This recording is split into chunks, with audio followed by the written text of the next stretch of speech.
Au nom du Père, du Fils, du Saint-Esprit. Amen. Seigneur Jésus, tu connais mon inconstance et mon infidélité. Tu sais combien je suis faible. Alors je demande en ton nom que notre Père céleste envoie son Esprit pour que quotidiennement je puisse entreprendre la lecture du catéchisme de l'Église catholique et que mon cœur s'ouvre à la tradition enseignée par ton Église, ma mère. Que je puisse ajuster toutes mes actions et mes œuvres à son enseignement. Mon Jésus, avec confiance j'abandonne la constance et la fidélité de toute la démarche entre tes mains. Que Saint Michel Archange et mon ange gardien protègent et défendent chaque moment quotidien consacré à cette lecture.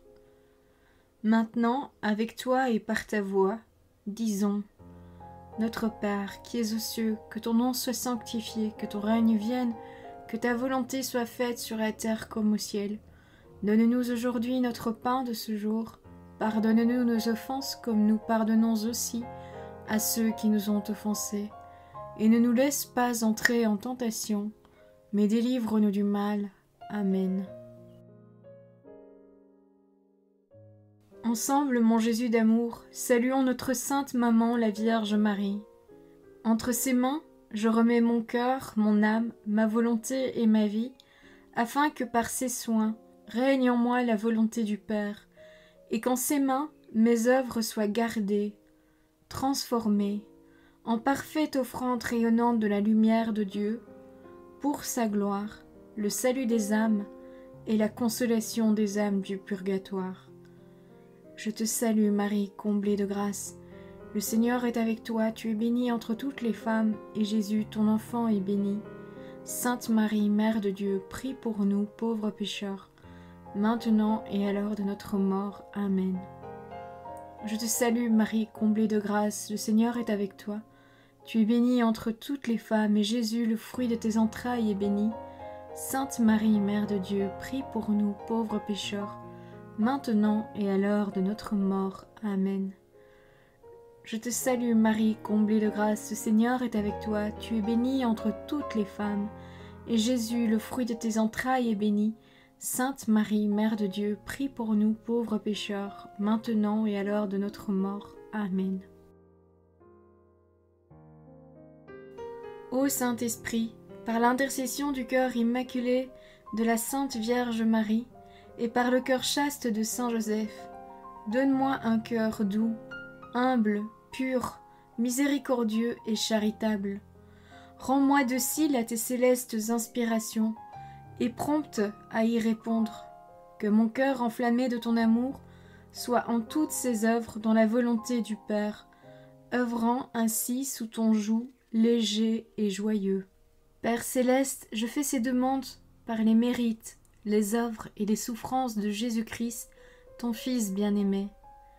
En mon nom, au nom des âmes de ma famille, au nom des âmes de mes proches, au nom des âmes qui se sont recommandées à mes prières, au nom des âmes constituant ta Sainte Église, le pape, les cardinaux, les évêques, les prêtres, les religieux et religieuses, les laïcs, au nom des âmes qui ne te connaissent pas, des âmes des païens, des âmes des hérétiques, des âmes des apostats et des âmes froides.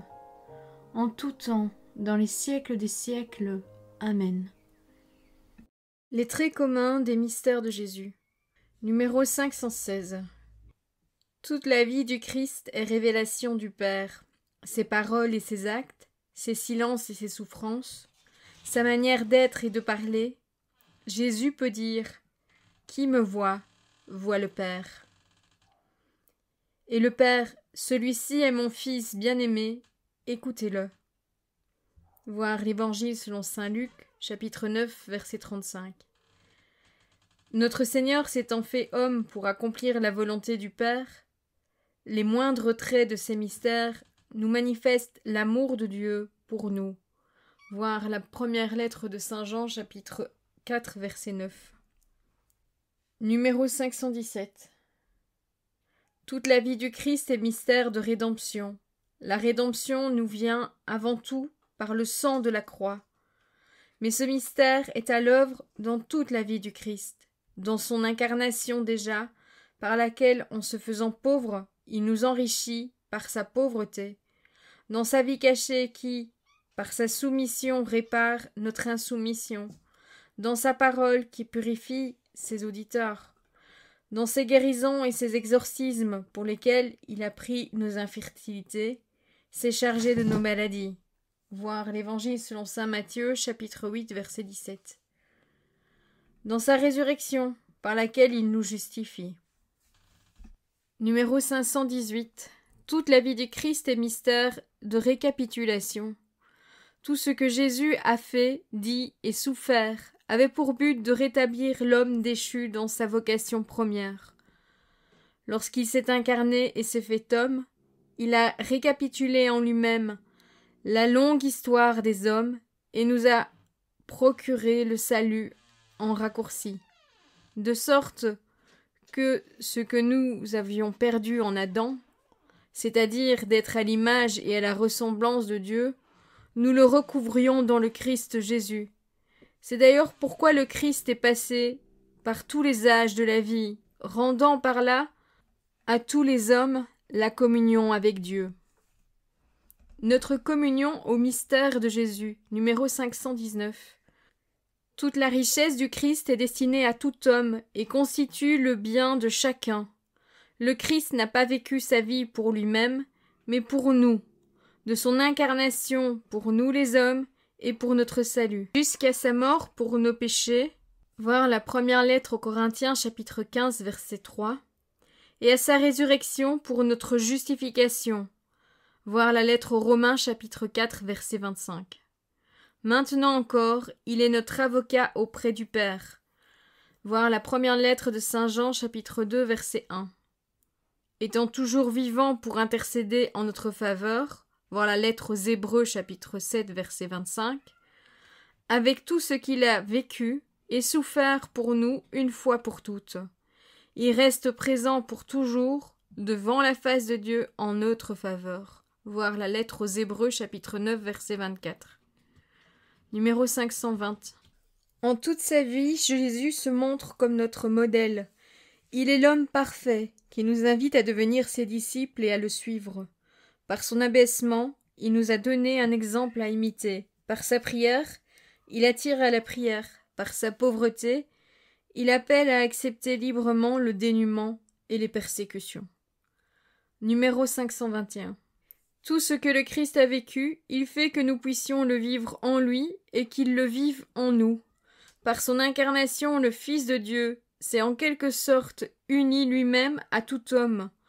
Nous sommes appelés à ne faire plus qu'un, avec lui, ce qu'il a vécu dans sa chair pour nous et comme notre modèle. Il nous y fait communier comme des membres de son corps.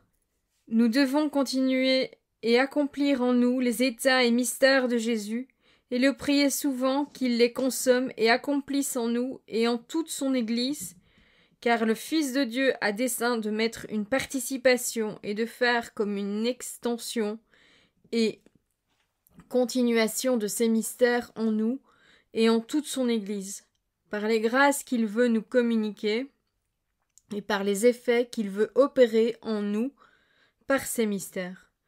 Et par ce moyen, il veut les accomplir en nous. Voilà, c'est tout pour aujourd'hui. Je vous souhaite à tous une bonne et sainte journée, que le Seigneur nous bénisse tous, et que votre ange gardien veille bien sur vous. Au nom du Père, du Fils, du Saint-Esprit. Amen.